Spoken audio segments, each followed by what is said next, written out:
Excellence, Monsieur le Président de la République, bonjour et merci de nous recevoir pour cet entretien dans le cadre de la commémoration de l'accession du Togo à la souveraineté internationale. Voici 63 ans et j'ai le plaisir de co-diriger cet entretien avec vous, Charlotte Médéoué-Guézéré.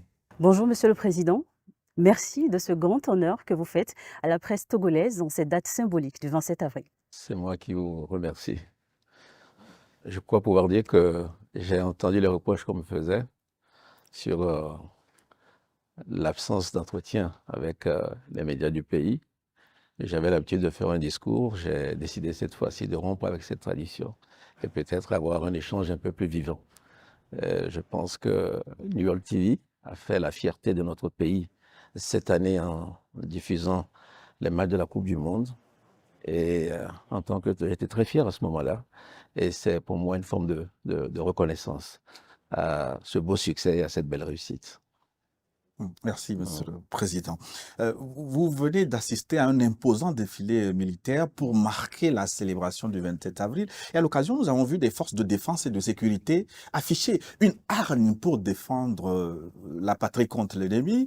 Ces forces qui sont d'ailleurs en première ligne pour contrer la menace djihadiste. Quelles sont les nouvelles du front, Monsieur le Président? À quoi exactement les Togolais doivent-ils s'attendre? Vous savez que j'ai souvent eu l'habitude de commencer mes discours en félicitant et en encourageant les forces de l'ordre. Parce que je sais que sans la paix et la sécurité, aucun pays ne peut se développer, en tout cas pas le nôtre. Je sais aussi que c'est un acquis qui est toujours précaire. Nous-mêmes, nous avons envoyé des militaires pour les opérations de maintien de la paix ailleurs. Nous savions ce qui se passait et ce qui se passe toujours dans la sous-région. Aujourd'hui, ce qui nous arrive est une forme d'agression par deux groupes, je crois. Un qui s'appelle l'État islamique au Grand Sahara et l'autre, le groupe de soutien à l'islam et aux musulmans. Deux organisations terroristes qui attaquent notre pays et avant notre pays ont attaqué des pays de la sous-région le dans le Mali, Sahel. le Burkina. Cette attaque est une forme de guerre parce que vous connaissez le côté pacifique des Togolais. Ça a toujours été notre volonté de vivre en bonne intelligence avec nos voisins et d'accueillir avec beaucoup d'hospitalité et de gentillesse ceux qui viennent vers nous. Mais nous avons une obligation, c'est de défendre notre pays. Depuis cette attaque, nous avons payé un prix lourd, notamment les forces de défense et de sécurité, qui ont perdu à peu près une quarantaine d'hommes et malheureusement, des victimes civiles qui viennent s'ajouter à peu près une centaine de victimes civiles dans notre pays. Donc, vous voyez que ce n'est pas exagéré de parler de guerre. Ce n'est pas une guerre continue, mais ce sont des attaques meurtrières, des destructions, des familles endeuillées. Donc, ce n'est pas parce que cela se fait de façon sporadique qu'il faut baisser la garde ou se laisser endormir. Je sais que quand on est dans la capitale et qu'on mène une vie normale, on a l'impression que ce sont des incidents isolés. Ce ne sont pas des incidents isolés. Parce que pour contrer ce genre d'attaque, c'est une vigilance de tous les instants. Vous pouvez rester 1 mois, 2 mois sans attaque et puis une attaque meurtrière survient. Deuxièmement, vous connaissez notre ambition pour l'intégration. Et ce qui se passe chez nos voisins du Nord, de l'Est, ou même un peu plus loin, nous impacte forcément. Nous avons des Togolais qui vivent là-bas. Nous commerçons avec ces pays-là. Donc, même s'il n'y avait pas eu des attaques au Togo, nous subirions un peu les conséquences de ces attaques. Face à cela, nous avons mis en place une stratégie sur 3 pieds. La première, naturellement, c'est de nous défendre par les armes, parce que nos hommes sont attaqués, nos hommes sont tués. Et nous avons lancé l'opération Kunjouaré, qui a changé de posture. C'était une posture préventive d'abord, après défensive, et maintenant, de temps en temps, nous sommes aussi à l'offensive. Et ce n'est pas parce que nous ne faisons pas de communiqué que nous n'avons pas de succès. Nous avons des succès, mais il y a quelque chose d'indécent à célébrer la mort d'une personne parce que nous avons encore ces valeurs-là, le sens de l'humanité. Donc nous taisons cela. Deuxièmement, le CIPLEV. Donc, essayer de déradicaliser ou de prévenir la radicalisation des populations. Parce que ce sont des hommes, des jeunes qui sont utilisés pour mener ces attaques-là. Troisièmement, le plan d'urgence pour la résilience de ces populations. Nous avons été obligés, ce n'était pas une volonté, nous ne l'avons pas fait avec plaisir, de déplacer certaines populations pour mieux protéger la frontière. Vous connaissez la caractéristique de nos frontières qui sont souvent poreuses. Voilà. Donc, on a déplacé des gens. Il y a à peu près un peu moins de 12 000 qui ont été déplacés. Malheureusement, c'est ce qu'on appelle parfois des réfugiés intérieurs. Donc, ces personnes qui ont été déplacées sont pour l'instant dans des familles et nous avons renforcé les infrastructures sanitaires, éducatives pour les mettre un peu à l'aise et apporter des vivres. Nous avons accueilli aussi des réfugiés étrangers dans notre pays. Et parmi les victimes dont j'ai parlé, la centaine, il y a pratiquement la moitié qui ne sont pas des Togolais, en quelque sorte. Et nous avons quelques Togolais qui sont à l'extérieur aussi. Donc, il y en a à peu près 2000. Donc, comme la période des examens approche, notre souci est que les élèves qui sont dans cette population puissent revenir et passer les examens pour que l'avenir ne soit pas perdu pour Donc, vous prenez des mesures spécifiques aussi pour rassurer ceux qui sont restés sur place. Nous les protégeons et nous devons nous satisfaire de la bonne entente qu'il y a avec les populations. Ce n'est pas un combat qui se mène seulement par les armes, mais on a besoin du soutien de la population. De ce côté-là, il y a une bonne entente. Mais si je dois compléter, c'est qu'il y a aussi des conséquences économiques. Donc nous avons dû renforcer les investissements en matière de sécurité. Nous l'avions déjà fait avec la loi de programmation militaire, mais cette loi n'est plus adaptée parce que la menace a changé de nature. Donc nous allons certainement demander dans les semaines qui vont venir. Donc à quoi les Togolais doivent s'attendre, pour revenir à votre question, à un combat long. Avec des périodes de drame, parce que c'est inévitable quand il y a la guerre. Mais je puis assurer mes compatriotes qu'au bout, il y aura la victoire. Ça, nous sommes déterminés à réduire ces bandes armées. Monsieur le Président, vous l'avez rappelé, la situation dans la région des Savanes a obligé certains de la population à se déplacer. Mais comment encourager ceux qui n'ont pas encore fait le chemin retour à rejoindre le territoire? Oui, c'est ce que je dis. Ils sont peu nombreux, il y a à peu près 2000. Donc, quand je dis 2000, c'est toute la famille. Donc, notre souci aujourd'hui, c'est que l'année ne soit pas perdue pour les élèves qui ont dû partir. Donc, vu leur nombre limité, je pense que nous allons pouvoir le faire en discutant avec les autorités des pays d'accueil. Oui. Monsieur le Président, nous allons aborder le chapitre économie. La conjoncture demeure marquée par l'inflation. La tendance des prix des denrées de première nécessité est toujours à la hausse sur les marchés. Les Togolais continuent de serrer durement les ceintures. Le gouvernement prend certes des mesures, mais vraiment pas d'amélioration significative. Jusqu'à quand cela durera-t-il, Monsieur le Président? D'abord, je ne vous apprends rien en disant que c'est un phénomène, disons, mondial.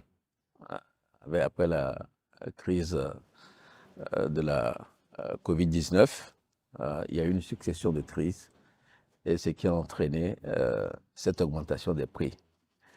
Deuxièmement, c'est essentiellement une inflation importée aux 2/3, même s'il y a quand même 33% qui touche les produits que nous avons ici localement.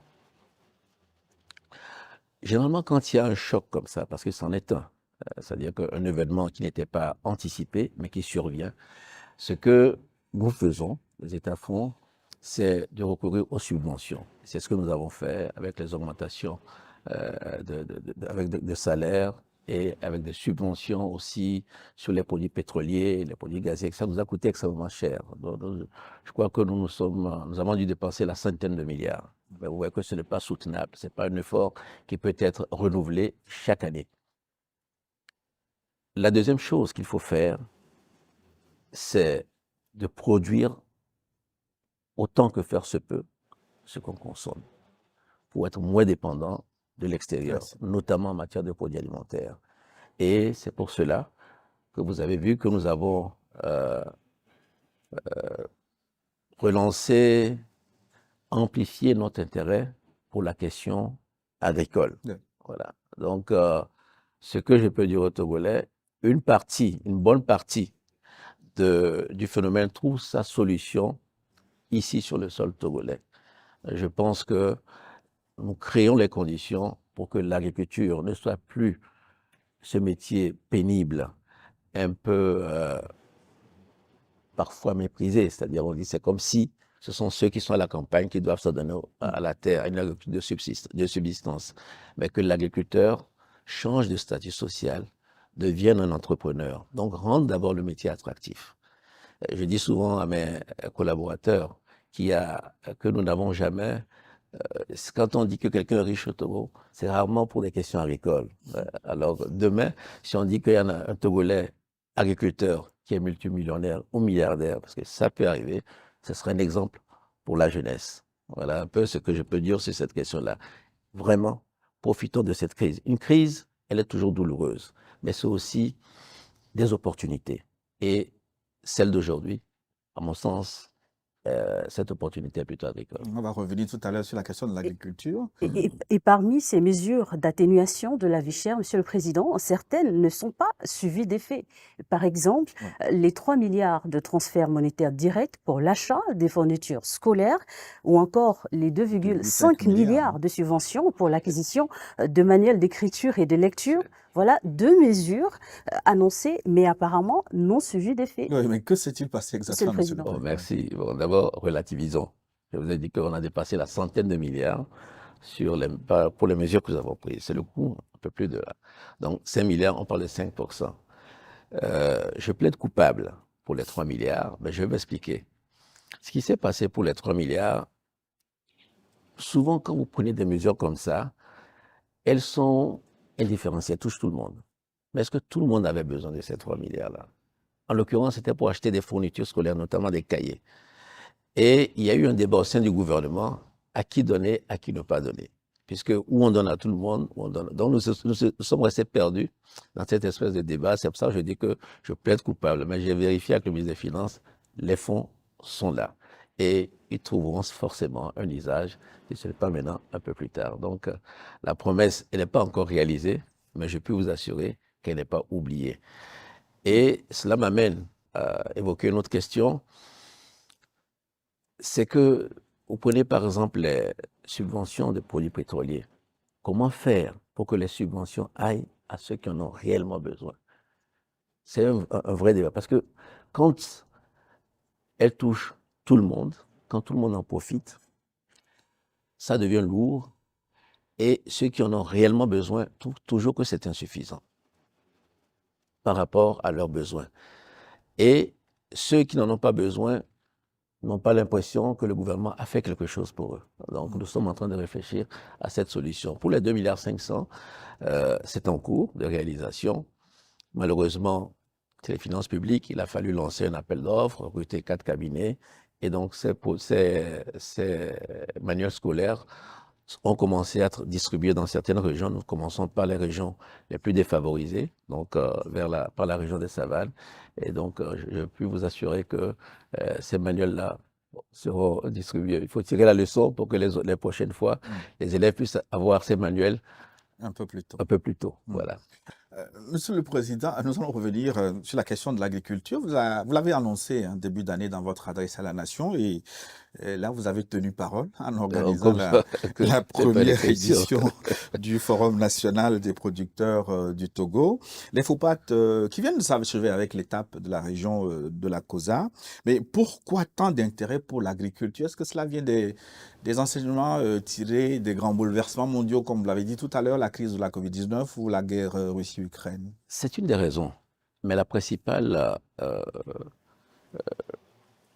ce qui nous a vraiment décidé à le faire, c'est que nous nous sommes rendus compte que nos compatriotes ne ne tiraient pas suffisamment profit de notre agriculture.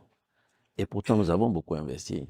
Les partenaires nous ont soutenus dans ce domaine-là. Et quand nous avons décidé, vous savez, nous avons ce qu'on appelle la feuille de route, axe 1, l'axe 2, c'était la création d'emplois. Et cette création d'emplois est basée sur la transformation de nos produits. Tu vois, on appelait ça les forces de l'économie, les mines, en quelques-unes, et l'agriculture. Mais quand les investisseurs frappaient à la porte et que nous avons commencé à regarder, nous avons une production certes abondante, mais pour faire une industrie, il faut un flux continu. Vous ne pouvez pas dire j'installe une usine de transformation de tomates, elle va tourner au moment des récoltes et puis après elle va s'arrêter. Ce n'est pas possible. Donc, où sont les produits qui vont être envoyés des zones rurales vers la ville où nous allons créer des emplois?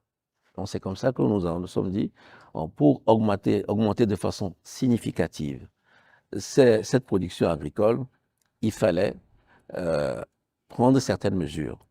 Mais il ne faut pas que c'était surtout, c'est une approche, c'est une méthode. C'est de dire que bon, ce ne sont pas les partenaires financiers qui doivent décider de notre politique agricole ou de nos filières. Ce n'est pas le gouvernement seul dans son coin, mais c'est avec le producteur. Le producteur doit être au centre. Parce que nous avons tenté des expériences avec les agriculteurs. Vous savez, il y a eu quelques expériences assez douloureuses qui ont pris des produits, les paysans étaient livrés à eux-mêmes. Donc, nous essayons de corriger tous ces défauts-là en mettant parce que nous avons besoin du producteur. Nous avons le grand projet de l'agropole de Kara, où nous invitons des investisseurs privés aussi. Donc, vous avez vu que certains ont annoncé déjà des investissements dans cette zone-là. Donc, essentiellement, c'est pour que nous ayons une chaîne de valeur beaucoup plus longue. C'est que non pas exporter nos produits comme le soja, mais les transformer pour que les emplois restent dans notre pays.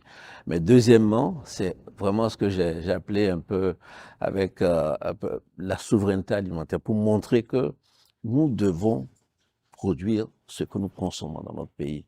Ce que nous aimons, nous devons l'avoir à disposition dans notre pays. Mais pour cela, il faut que les agriculteurs aient des revenus, amélioration de leur niveau de vie, de leurs conditions de vie, et qu'ils deviennent aussi des consommateurs. Voilà. Qu'il n'y ait pas toujours ce mouvement que nous voyons d'exode rural, les gens quittent la campagne vers pour la ville. Voilà. Donc c'est plutôt les raisons qui ont entraîné ce regain d'intérêt pour l'agriculture. Nous allons rester sur le secteur de l'agriculture, Monsieur le Président. Beaucoup d'ambition et d'action en perspective, mais un péril récurrent continue de mettre en danger le travail des agriculteurs, c'est la transhumance. Y a-t-il, Monsieur le Président, une solution aux dévastations de cultures et aux conflits entre bouviers et paysans? Il y a une solution, mais c'est une solution qui doit être régionale, parce que la transhumance, naturellement, elle est organisée dans le cadre de la CEDEAO. C'est la CEDEAO qui, constatant les problèmes de dérèglement, de changement climatique, les sécheresses, on sait très bien que les éleveurs, en saison sèche, ont besoin de venir vers le sud pour leur pâturage. Donc, on définit des couloirs. C'est un phénomène qu'on retrouve dans tous les pays côtiers. Oui. Mais ces derniers temps, vous avez vu qu'il y a beaucoup d'affrontements entre les éleveurs et les producteurs. Oui. C'est un phénomène qu'on rencontre dans beaucoup de pays. Donc la solution transitoire que nous trouvons, c'est de faire ce qu'on appelle on a parlé de ZAP, des parcs en quelque sorte. Des parcs parce que pourquoi les gens font la transhumance? Pour trois raisons essentiellement. Un, le pâturage. Deuxièmement, l'eau. Et troisièmement, les problèmes de maladie du bétail. C'est-à-dire que quand un bétail s'installe sur une zone, après, les animaux contaminent cette zone-là. Donc, il faut des vétérinaires pour les soigner, etc. Donc, dans ces parcs-là qui sont grands, c'est l'expérience que nous voulons tenter dans notre pays. Les transhumants, quand ils viendront, seront conduits dans ces grands parcs et ils auront le pâturage. Donc, ça aussi, ça va offrir de la main-d'œuvre à certains de nos concitoyens. On fera des retenues d'eau pour que le bétail puisse s'abreuver. Si nous arrivons à faire cela, je pense que ce problème de transhumance va être réduit. Parce qu'aujourd'hui, la transhumance, malheureusement, entraîne des affrontements, parfois source de criminalité. Et donc, nous ne pouvons pas... Et ça, vraiment, ça perturbe la quiétude des populations, sans parler des destructions de récoltes. Alors, au-delà de ces questions techniques, ça fait 63 ans que nous accédons à la souveraineté internationale. Quel est le cap que vous fixez? Où allons-nous, Monsieur le Président? Donc, c'est ma conception du pouvoir n'est pas un guide qui fixe un cap. C'est plutôt une aventure collective. Et c'est pour ça que, vous vous souvenez, nous avons fait le PND en 2018. Programme national de développement. Voilà. Et après, on parlait de feuille de route. On se demande c'est quoi PND, pourquoi la feuille, voilà. C'est parce que quand nous avons fait le PND, d'abord, l'avons élaboré, pendant la campagne, les messages que nous avons reçus n'étaient pas tout à fait alignés à ce qui était dans le PND. Donc, c'est l'ajustement du PND qui a donné la feuille de route. Et comme nous sommes un peu tenus par le calendrier politique, nous avons mis ça dans la période 2025. Qu'est-ce que nous avons entendu dans nos populations? Il y a certains besoins qui doivent être satisfaits. Nos populations, nous l'avons bien entendu, tous ceux qui ont participé à la campagne. Donc c'est pour ça que nous avons dit, fixons nos cap, disons que quand je vis au Togo, je dois avoir la satisfaction de certains besoins. L'eau, l'électricité, la santé, l'éducation et la fibre, Internet, quoi, comme on dit. Donc ça, des besoins sociaux, pour que on ne dise pas que depuis 63, ne dise pas que mes grands-parents n'avaient pas eu d'eau, mes parents n'en ont pas eu, je n'en aurai pas. Il faut quand même y avoir un sens du progrès. Donc ça, c'est un peu, c'est ce que nous avons senti comme. Deuxièmement, la question de l'emploi. Oui, les jeunes diplômés sans emploi, c'est vrai que on le dit, nous nous plaignons comme ça, mais c'est pas, l'État ne crée pas des emplois. L'État crée des conditions pour qu'il y ait des investissements qui eux-mêmes vont générer des emplois.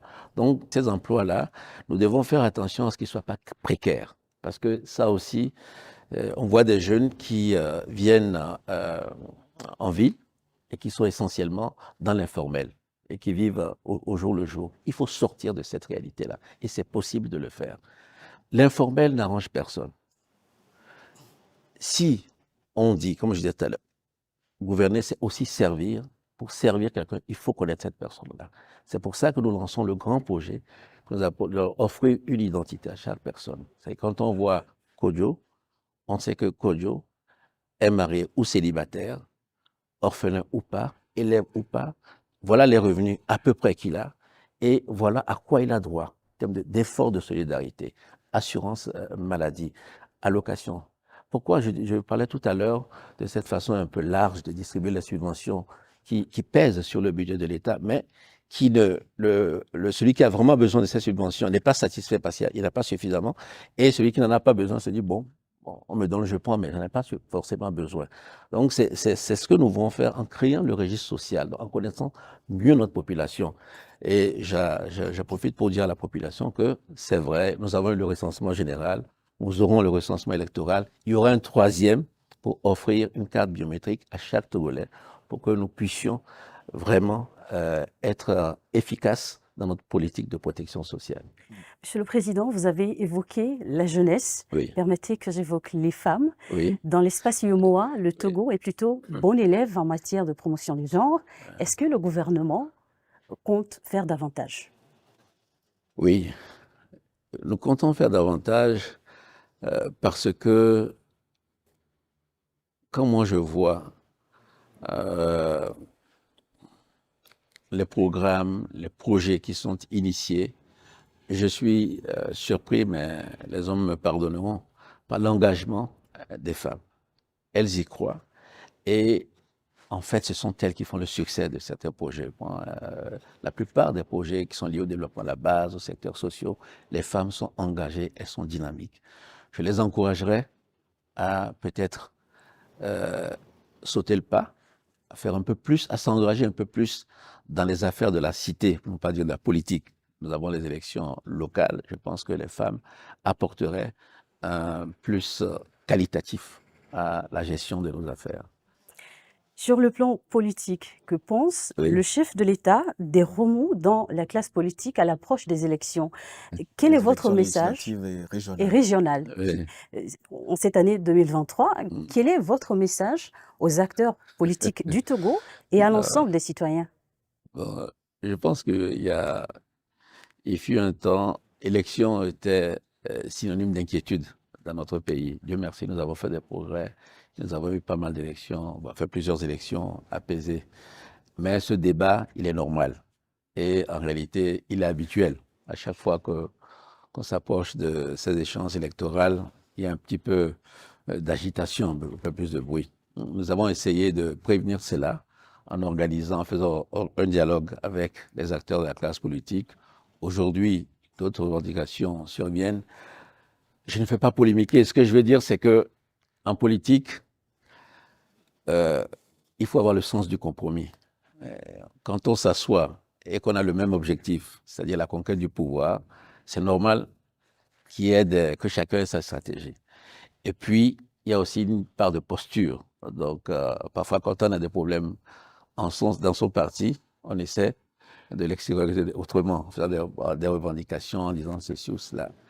Je pense que nous avons un cadre électoral qui est ce qu'il est, qui n'est pas parfait, parce que la perfection n'existe pas. Mais quand nous nous comparons aux autres, je crois que nous n'avons pas à rougir. Il n'y a rien, on n'est pas meilleur que les autres, mais on n'est pas pire que les autres. Donc, je crois qu'il faut être serein, battre campagne, et s'il y a une volonté commune au sein de la classe politique de faire encore quelques changements de cadre électoral, pourquoi pas, nous nous appuierons. Mais je ne pense pas qu'il puisse y avoir des actions, des actes unis de façon comme ça unilatérale, ou de nous, ou du gouvernement, ou de la majorité, ou alors de l'opposition. C'est nécessairement dans le dialogue que nous pourrons trouver une solution. Nous allons également aborder la diplomatie de la paix dans cet entretien exclusif. Monsieur le Président, un certain nombre de vos succès en matière de politique étrangère contribuent à renforcer le prestige du Togo sur la scène internationale. Je pense en particulier à l'affaire dite des 49 soldats ivoiriens. Quelle est votre recette pour réussir là où plusieurs s'essayent en vain? Non, bon, c'est gênant de parler de ce succès. Je crois pouvoir dire que le Togo attire de la sympathie quand même. On aime bien le Togo. Notre pays, et ça, c'est pas moi. Je crois que nous sommes un pays pas très grand, nous n'avons pas d'ennemis déclarés, nous essayons de nous entendre avec tout le monde. Donc ça crée un a priori positif. Nous avons eu la confiance des deux parties. Nous avons eu la confiance du président Ouattara, et que je remercie, et nous avons eu la confiance du président Goïta. Donc ça a permis d'arriver à un compromis qui ne fut pas facile, parce que c'était une question assez difficile, assez douloureuse. Vous savez, quand il n'y a pas de confiance entre deux parties, c'est difficile de trouver un compromis, parce qu'on prête toujours des arrière-pensées à l'autre. Donc, le rôle que nous avons eu, et nous avons aussi été, pardon, c'est pas le Togo, c'est moi seul, le Togo seul qui l'a fait. Nous avons quand même, parce que ça a duré quoi, quelques mois quand même cette affaire, hein, depuis le mois de juillet jusqu'à la libération. Nous avons d'autres aussi, des petites mains ont aidé. Et nous n'avons pas voulu avoir un rôle exclusif, même s'il a été déterminant. Donc j'associerai toutes ces mains à ce succès-là. Je ne voudrais pas en dire plus. Voilà. Le succès salué à Bamako, aussi bien à Bamako qu'à Abidjan. Une dernière question, Monsieur le Président. Avant le Mali, vous avez fait le choix de diversifier les partenaires extérieurs du Togo, la Chine, le Japon, la Russie, la France, Les États-Unis. le Commonwealth. Oui. Bref, mais pourquoi avoir fait ce choix stratégique du multilatéralisme? Est-ce que c'est payant pour le Togo? Je crois que c'est payant. Je crois que c'est payant. Il y a d'abord, nous, vous voyez, notre pays, nous sommes un pays à dimension plutôt modeste. Nous sommes travailleurs et nous accueillons tout le monde. Et quand les gens viennent au Togo, ils se sentent bien. Mais en même temps, nous n'avons pas, nous ne sommes pas un grand pays minier, etc. Donc, ce que nous voulons, et nous le cherchons partout et nous le prenons là où nous le trouvons. Que ce soit avec la France, les Anglais, nous diversifions. Parce que nous savons que par le travail, par la créativité, nous allons pouvoir trouver des solutions. Et que si nous avons un problème ici au Togo, je pense que quelque part dans le monde, quelqu'un a eu le problème à trouver une solution. Nous faisons, vous avez parlé des grands pays, mais nous faisons aussi avec certains pays africains, de la sous-région même, nous regardons les bonnes pratiques, nous faisons des benchmarks et nous essayons de. Donc c'est un peu cette, je dirais pas, ouais, c'est un peu cette philosophie qui guide mon action. Et puis le souci d'être indépendant, de ne pas être perçu comme étant irrémédiablement lié à quelqu'un, le suivant. Non. Ce qui compte, c'est l'intérêt des Togolais. Et donc, et si cet intérêt des Togolais commande certains choix, même difficiles, nous donnons priorité aux intérêts des Togolais. C'est pour ça que nous le faisons. Et puis bon, comme je dis, parfois, c'est la chance d'avoir la taille que nous avons. Hein. Quand on est un pays avec des ressources stratégiques, on est convoité par des puissances, mais... Les oiseaux les plus gros ne sont pas les plus beaux. Absolument. Donc c'est un petit peu cela. Et nous allons continuer, je pense. Hein. Excellence, Monsieur le Président de la République, nous arrivons au terme de cet entretien. Merci. Merci de votre beaucoup. aimable disponibilité. Merci aussi à vous pour ce premier entretien et je renouvelle une fois mes félicitations à New World TV et à toute son équipe. Et puis, je voudrais souhaiter une très bonne fête de l'indépendance à tous nos compatriotes. Vous savez, pour moi, l'indépendance, c'est une fierté. La fierté d'être Togolais. Bon, l'entretien se termine sur des propos plutôt de jeu pour nous. C'est de reconnaissance pour ceux qui ont pu se battre pour que nous ayons cette indépendance-là. Mais c'est aussi un moment, c'est pour ça que sur certaines questions, il y a eu des manquements, je l'ai reconnu. C'est aussi un moment où faire le bilan et essayer de se dire qu'on va aller dans le sens du progrès, on va améliorer les choses. Parce que la vie n'est pas facile, les gens se serrent des ceintures, mais c'est par le fort, le travail que nous allons pouvoir nous en sortir. Et puis, toujours une pensée pour ceux qui sont en difficulté, soit par la maladie, le deuil, une pensée pour eux, une prière pour eux, et nous confier tous à Dieu le Tout-Puissant. Merci beaucoup. Bonne fête. Merci, bonne fête à vous de la aussi. République. Merci, Monsieur le Président.